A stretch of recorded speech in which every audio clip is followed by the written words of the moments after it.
Good morning students. आज हम कर रहे हैं 14 लेसन का अगला पार्ट बेटा, पार्ट 2, जिसमें हम पहले पार्ट में हमने देखा था कि आर्यभट्ट ने जैसे शून्य का प्रतिपादन किया और उन्होंने यह रूढ़िवादिता का खंडन किया कि सूर्य नहीं घूम रहा, सूर्य स्थिर है, पृथ्वी अपने अक्ष पर घूमती है, इसलिए हमें सूर्य घूमता हुआ नजर आता है। तो अब हम पार्ट 2 में कर रहे हैं कि आर्यभट्ट का स है, सप्तमी विभक्ति का प्रयोग किया गया बेटा। योगदानम गणित ज्योतिषा समृद्धम वर्तते होता है यत्र, जहाँ संख्याओं का आकलन यानी गणना करना, आकलन करना, गिनना, महत्व होता है, आद्यते रखता है।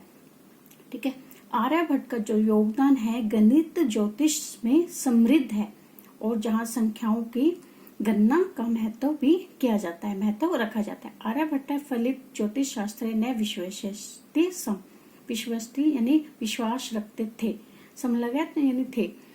फलित ज्योतिष शास्त्र में आर्यभट्ट विश्वास नहीं रखते थे। गणित पद्धत्या कृतम आकलन अमृत्या एष तेन प्रतिपादितम यद ग्रहण राहु केतु नामनो दानवो नास्ति कारणम। गणित की पद्धति में उन्होंने किए गए आकलन यानी गणना के आधार पर गणना की, उसके आधार पर उन्होंने कहा कि यह बात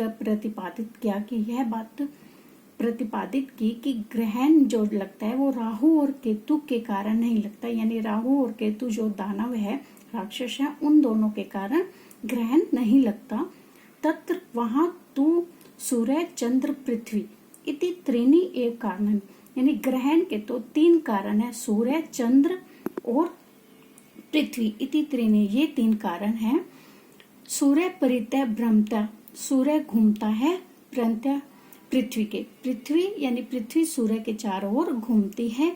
चंद्र से परिक्रमणेन संयोगदान ग्रहणम भवति, और जो वो चंद्रमा के सामने आती है, सूर्य के चारों ओर घूमती हुई पृथ्वी जब चंद्रमा की परिक्रमा के समय संयोग से उसके सामने आती है तब वो ग्रहण होता है। यदा पृथ्वी व्याम छाया, जिस प्रकार पृथ्वी की छाया चंद्र से प्रकाश है, चंद्र के प्रकाश के ऊपर अवरुद्ध है, रुकती है, ठीक है, रुक जाती है।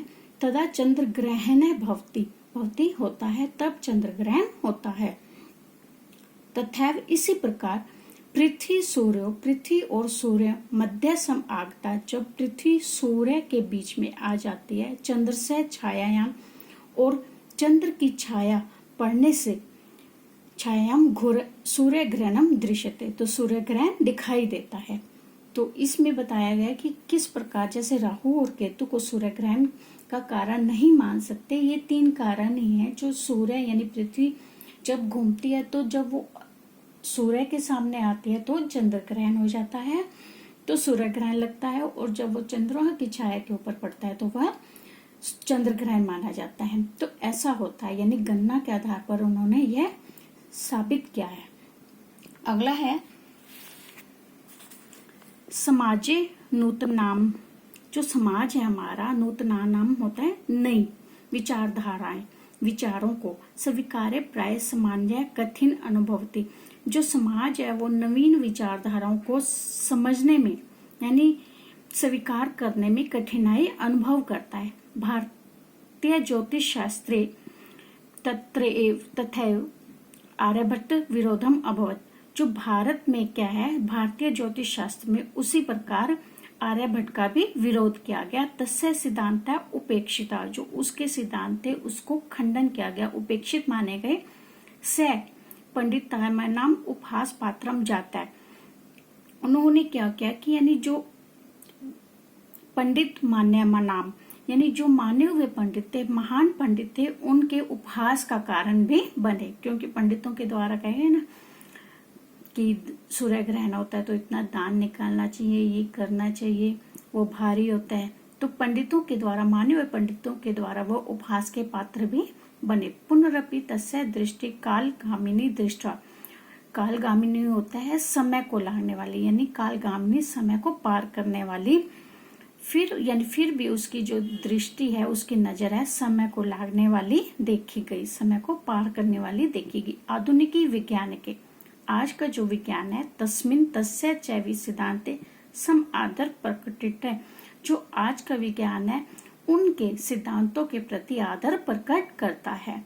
अस्माद एव कारणात, इन्हीं कारणों के कारण अस्माकम, हमारे प्रथम उपग्रह से नाम, हमारे प्रथम उपग्रह का नाम था आर्यभट्ट इति कृतम, ऐसा रखा गया, आर्यभट्ट रखा गया।